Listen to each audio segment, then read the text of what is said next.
Welcome back, guys. You already had one exciting game in between HUK and Marine King, and we're going to be going on to game number 2. Both players saying that they are ready. So I'm going to have to start this. Are you ready, Artosis? Man, I am so ready. But Can HUK take it, or will Marine King tie it up? We're going to find out soon. Are you guys watching excited? They're pretty excited. I know I am. I love watching HUK play. I'm so proud of this guy. And over here in the upper right, give it up for HUK.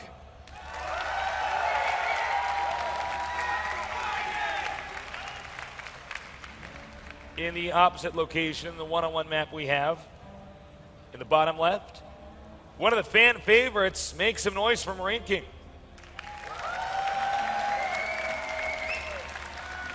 We'll have to see this game if they decide to chat it up for the first few minutes or not. I think Marine King's going to take this pretty seriously. He does not want to lose and go in that loser bracket.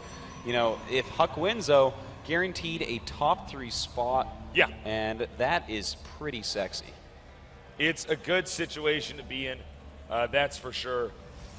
You know, nobody in the world would have expected HUK to be the player that he is today a year ago. Oh, of course. He was one of these guys where I remember he was good during the beta, and people would say, you know, he's all right. He's not bad or anything, but he's nothing special. And, you know, then he moves to Korea and starts to dominate players like Nesty in live matches. And, in fact, the same can be said for Marine King. He was actually a very mediocre StarCraft 1 Protoss pro gamer. Yeah. No one ever thought that he would come to StarCraft 2 and become this legendary, amazing Terran that he is. Probe now headed towards the Terran's base. Scouting so important. Gathering intel in StarCraft 2 so important. And there my you go. God. The HUK heart. HUK showing off his amazing probe micro, whether it's making a heart or harassing an SCV. TT here, actually, emoticon for crying eyes in Korean. Texting. Typing, whatever. We do see that Marine King this time taking a gas, not going to be just a 1 barracks gasless expansion. I think he realizes that HUK clearly has an answer to any quick command center build that Marine King's going to do. I think Marine King wants to play from a different angle. Ooh. Oh, this is an old StarCraft 1 trick. Yep, throwing that down so that a tech lab cannot be made. You know, that's going to give HUK a lot of intel. We'll see if he lets it finish. Looks like he actually will. And second barracks over here, by the way. Oh, and he does, in fact, cancel, so he's not going to know if a tech lab does go up. Probably see a reactor on that first barracks, as he is getting 2 barracks. And you want to get that reactor first. Takes quite some time to make. Stalker on the way here. And this is actually reminiscent of older StarCraft 2 strats. You know, multiple barracks here on 1 base. A lot of this depends on if the Protoss can really control the ramp or not. Yeah, and you know, it's a little bit risky because it's not a build that really transitions well into other things. HUK has 2 gas. He's getting a robotics, and that is exactly what you want to do if you don't know what your opponent's doing. He's going to be able to get out a quick observer, see exactly what Marine King is doing, and that's going to set HUK up to be in a great position if he reacts in the correct way. All right, will the probe get up the ramp to obviously not to live, but to see these two? Clearly not now as the probe retreats. It's important this probe, even though it doesn't get up the ramp, stays alive as it can guard any, well, not guard it rather, but just see anything that's going to come down the ramp, because look at this. Pretty soon a lot of stuff will be coming down the ramp, and it's not going to be a command center. It'll be a bunch of Marines with combat shields. So this probe has to see that right away until an observer or something else can get there to replace that moment, because HUK needs to be very, very prepared right now. Yeah, he really, really does. And as long as he keeps making some sentries, as long as he doesn't overextend when he sees with the observer exactly what's going on, he should be able to hold everything, no problem whatsoever. So I am actually really feeling this game for HUK already. You know, the 2 gateways plus robo opening, it is the safest thing you could ever do.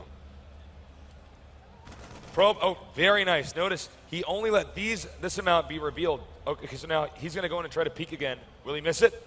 Oh, no. He missed the army moving out. He didn't see the size of it.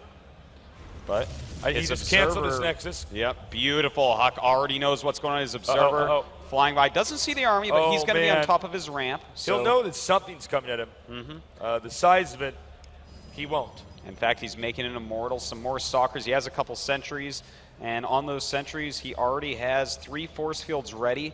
This should be easy for EGHuk to hold right now. It'll come down to the force field, trapping the SCV. Oh, my God! EGHuk with a beautiful force field. The immortal helping to pound this army, and Marine King is in so much trouble, losing all his units, doing absolutely no damage. Yeah, literally 0 damage. Not a point taken off of a Protoss' shield just there. EGHuk adding 2 more gates. Looks like he's just going to go for a counterattack. Already has that proxy pylon. In fact, flanking now the units that are running home. Oh, man, Marine King is in so much trouble. All he has is combat shields as far as upgrades go. I think EGHuk may be able to just end the game with this rush. I think you're right, Artosis. And with the Observer here, he can actually take down the depots. All right, let's see if these force fields are going to be good. Nice. Oh, nice force field right there. The Immortal up on the top, targeting down some of these Marauders. Beautiful play right there. And, oh, Marine King is in just worlds of hurt right now. He is actually controlling his army so well. I can't emphasize how good his control is. That is right. But Marine King is making a lot of Marines, and that always helps out in the holding. But the wall-in has been broken. He sees that going up on the side, does force a cancel. And we'll have to see if EGHuk starts warping in Zealots or he takes an expansion. Those are his 2 choices right now. He either needs to tank a lot of damage or he needs to make an expand. And looks like he has opted Tasteless for that expansion. Yeah. Nice little snipe on the SCVs. See, really, Marine King doesn't want to engage us, but he needs to protect these depots. If he loses the supply depots, he's going to be supply blocked and he can't make more units. And Marine King's already in trouble to some extent. Nice. Some more force fields going up, trapping another Marauder. So cheap for EGHuk to do things like this. Beautiful micro back and forth here. Really not taking any hits, but constantly damaging Marine King. He's got to be very careful. Concussive Shields is finished. And, well, wow, he's getting pretty brave here. Sending up some Zealots. I think he thinks he can end this. Yeah, it seems like it. You know, those Marauders do have a lot of damage on him. The Immortal has its full shield, so he's going to do a ton of damage. But instead decides to back up. You know, EGHuk right now even knows there's a starport with a reactor. He even knows that. So he knows absolutely everything going on. His supply is beginning to dwarf Marine King's, and this harassment is just never ending. Look at this. Here we go. EGHuk going up the ramp right now. The Immortal dealing huge amounts of damage, and it looks like Marine King may just die right here. Let's see, is there anything underneath the barracks? No, so it's just Stalkers, so he'll have to turn around temporarily until he gets some more Zealots here to dart up that ramp. Right now, 49 supply against 35. That is just so one-sided in EGHuk's favor. Oh, but the only scary thing that's going to happen now for EGHuk is this one-timing with Medivacs and with Stim.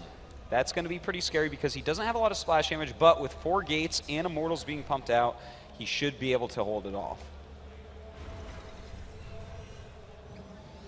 All right, so as you can see here, we do have the army moving up, and we're going to have a little engagement here on the rocks.